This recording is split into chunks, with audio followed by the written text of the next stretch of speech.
No primeiro bloco da questão econômica, aspectos de aumento de gasto público. A gente teve o pior fevereiro dos últimos anos em termos de contas públicas, continua um vermelho profundo dos cofres públicos. Temos uma perspectiva de ano eleitoral onde o governo naturalmente vai gastar mais para tentar impulsionar os seus candidatos e também o governo vai ter que angariar a simpatia e o voto de alguns congressistas através de medidas parlamentares, de emendas parlamentares, se vai ter dinheiro para isso.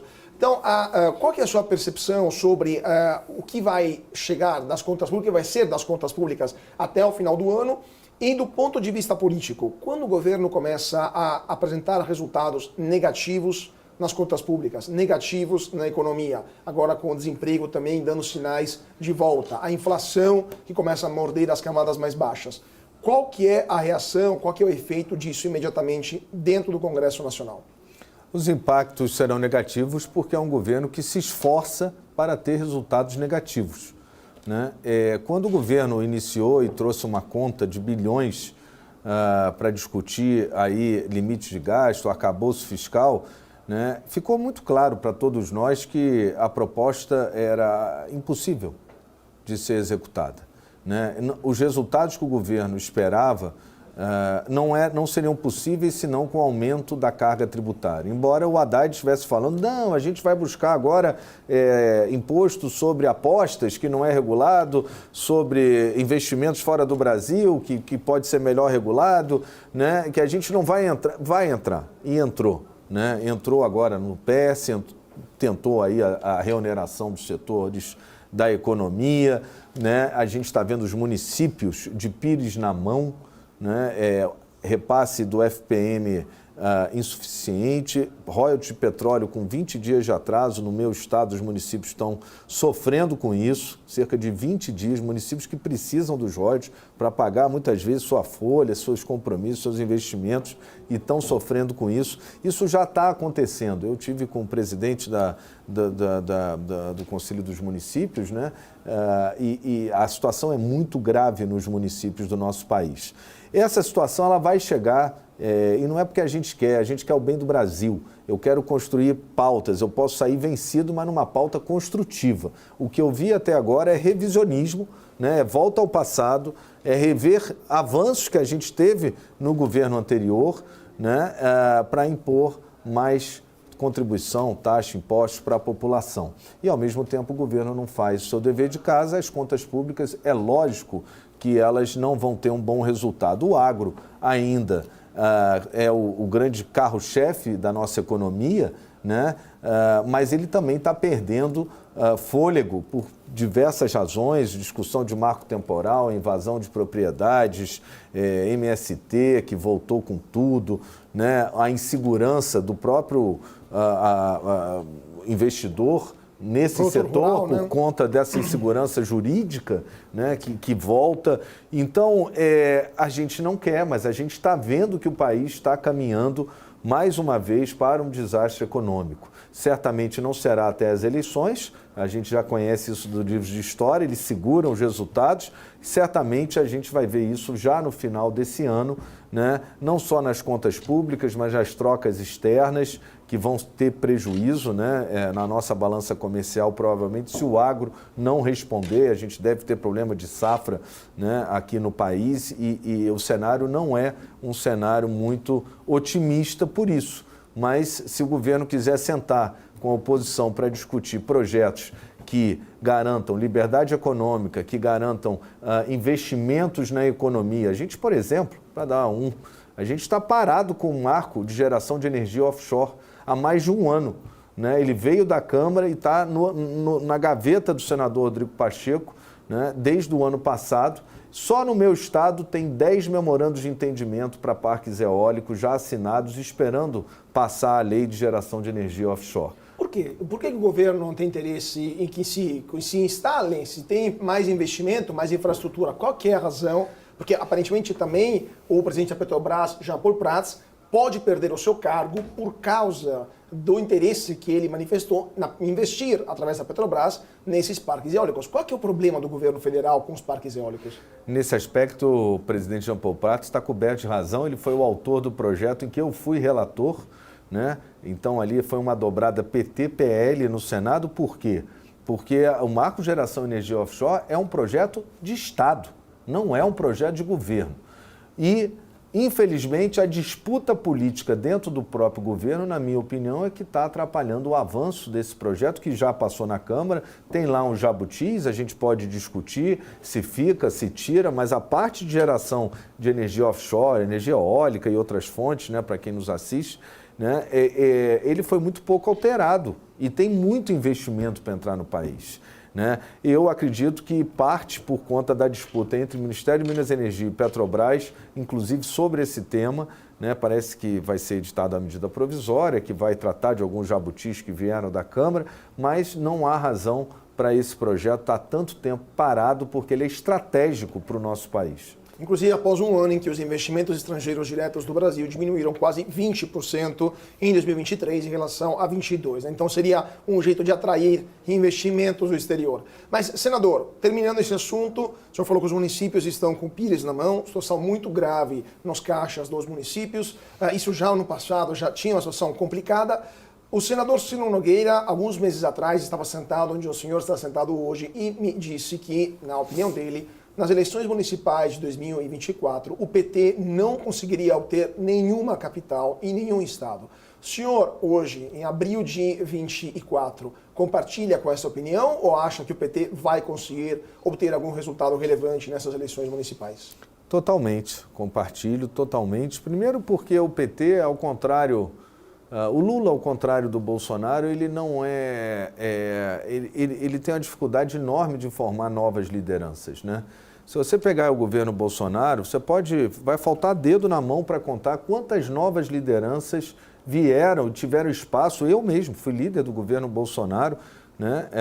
Tendo sido eleito junto com o senador Harold pelo Rio de Janeiro. O senador Harold faleceu, eu era o suplente, né? Fui logo líder do partido e, através de uma decisão do presidente Bolsonaro, fui líder do governo, aprovamos tudo num ano de eleição, ano difícil. Mas você tem várias lideranças, você tem o Nicolas, você tem o Ricardo Salles, você pode contar aí, vão faltar dedos, Gaia, para tantas novas lideranças. A esquerda ela tem uma dificuldade de quadro muito grande, até porque eu acredito também ao fato de que é uma ideologia fracassada e que, tirando ainda alguns universitários, né, pessoa depois que chega à vida adulta, todo mundo flerta na juventude com a esquerda, mas na vida adulta ela entende, né, que infelizmente o socialismo não deu certo, nem em Cuba, onde ele existe até hoje, muito menos, né? Então tem uma dificuldade de formação de quadro. E não só isso. Eu vejo pelo estado do Rio de Janeiro, né, o próprio candidato da capital que o PT vai apoiar, né, porque o PT é Eduardo Paes no Rio, né, o Eduardo Paes é o Lula, né, não é um candidato do PT, né, não sei nem se é dos mais fiéis, mas o PT acredita e vai apoiá-lo.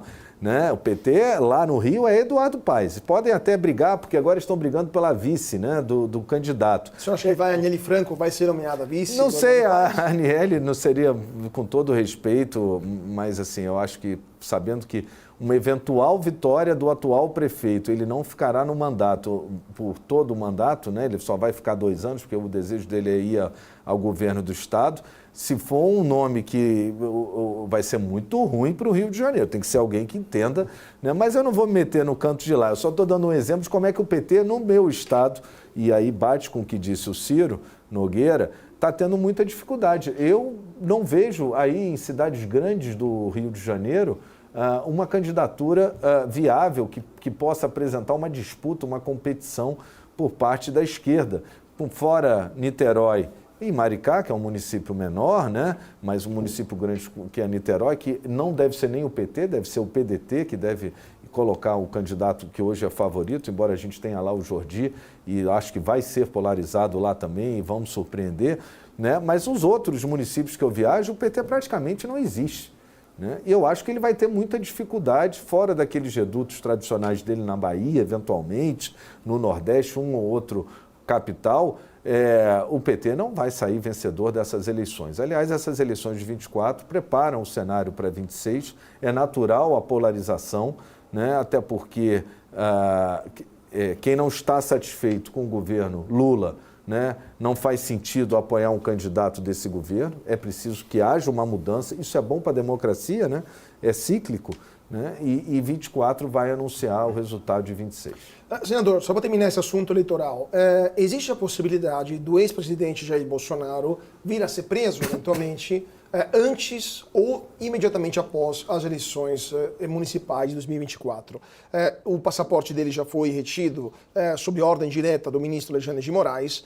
Ainda há incertezas sobre o que poderia acontecer ou não. Há grandes manifestações que ocorreram a favor do presidente Bolsonaro, inclusive aqui em São Paulo, na Paulista. Agora, no Rio de Janeiro, será organizada mais uma no final do mês de abril. Qual que é a sua opinião? O que poderia acontecer no país caso o ex-presidente Bolsonaro seja preso?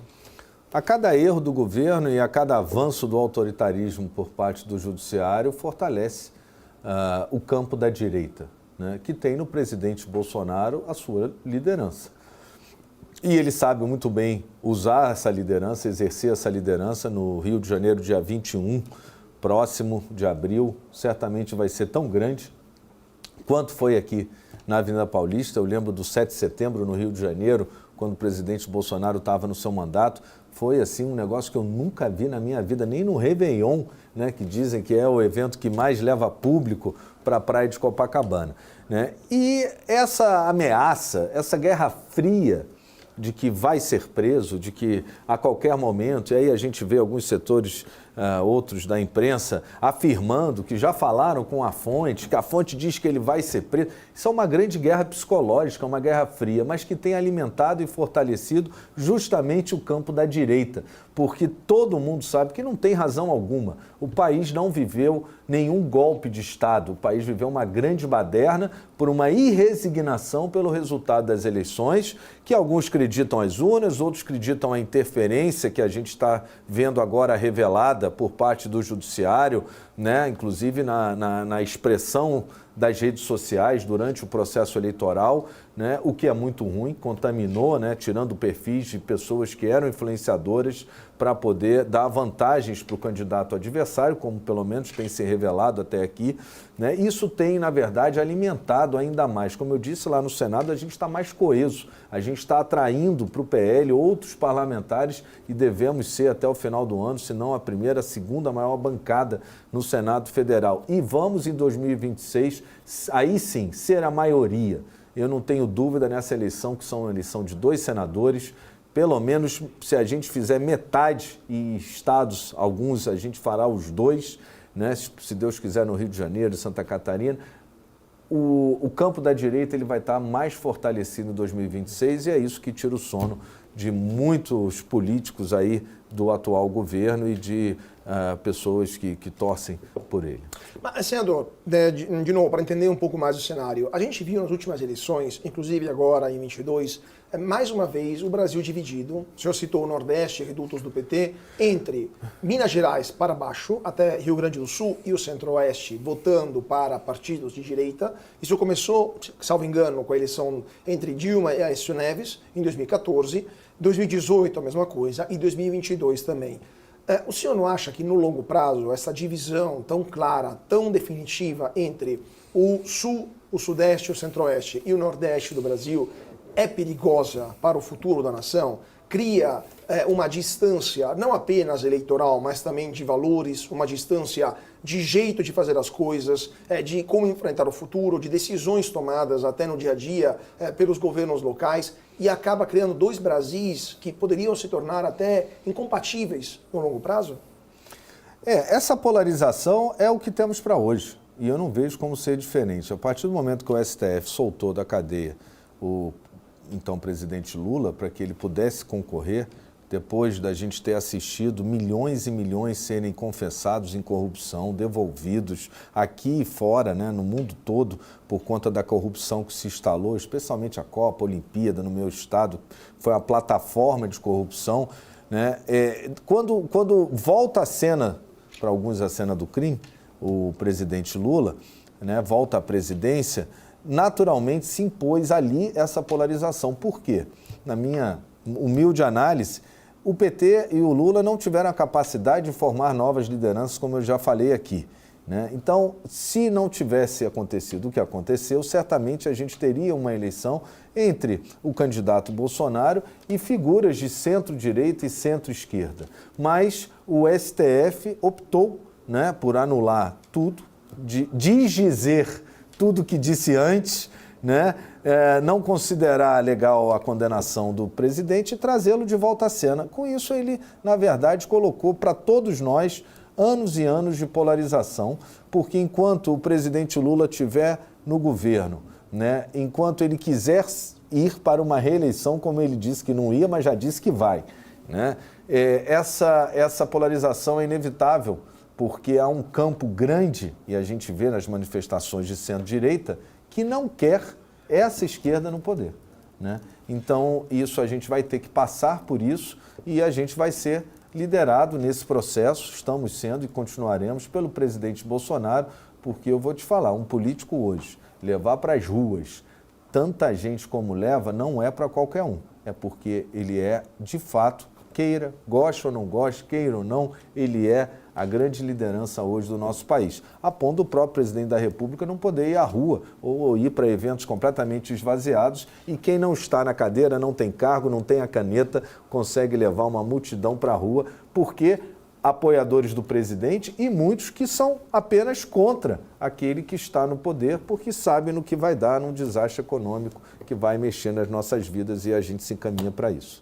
Para terminar, últimos 10 minutos, senador, próximas pautas que chegarão ao Senado Federal, o que o senhor espera? Primeiramente, PL das fake news, como que vai ser o desfecho, porque o governo vai voltar com a PL da censura, na verdade, né? PL 2630, PL da mordaça, chamada também na velha mídia PL das fake news. Qual que é o desfecho que o senhor espera, especialmente após os Twitter Files? E também agora essa questão dos aplicativos, a tentativa de regulamentar os aplicativos e impor imposto sindical, contribuição previdenciária, horas de trabalho, entre outras coisas. Quais serão os desfechos desses dois temas que o Congresso vai analisar muito em breve? Eu vejo que o governo ele queimou sua cartinha da sorte, sua credibilidade no arcabouço fiscal, porque o que ele vendeu para o Congresso ele não cumpriu. Certamente ele vai voltar, dada aí a precariedade das finanças públicas, com algum projeto para tentar salvar algum recurso que não tem mais, acabou, né? Essas outras pautas são pautas que o governo vai ter uma grande dificuldade. De novo, a questão do PL da censura ou das fake news já foi exaustivamente debatido, não queremos, já foi dito isso, né? E eu acho que a gente tem uma composição hoje no Congresso que, sendo um projeto de lei, nos permite derrubá-lo, né, se quiser o governo avançar com ele. Com relação aos temas dos aplicativos, o governo vai ter muita dificuldade, tanto quanto tem em manter o imposto sindical, e por isso o senador Paim está lá sentado em cima do projeto, porque sabe, se botar, a gente vai derrubar. Então o governo está escolhendo muito mal as suas batalhas.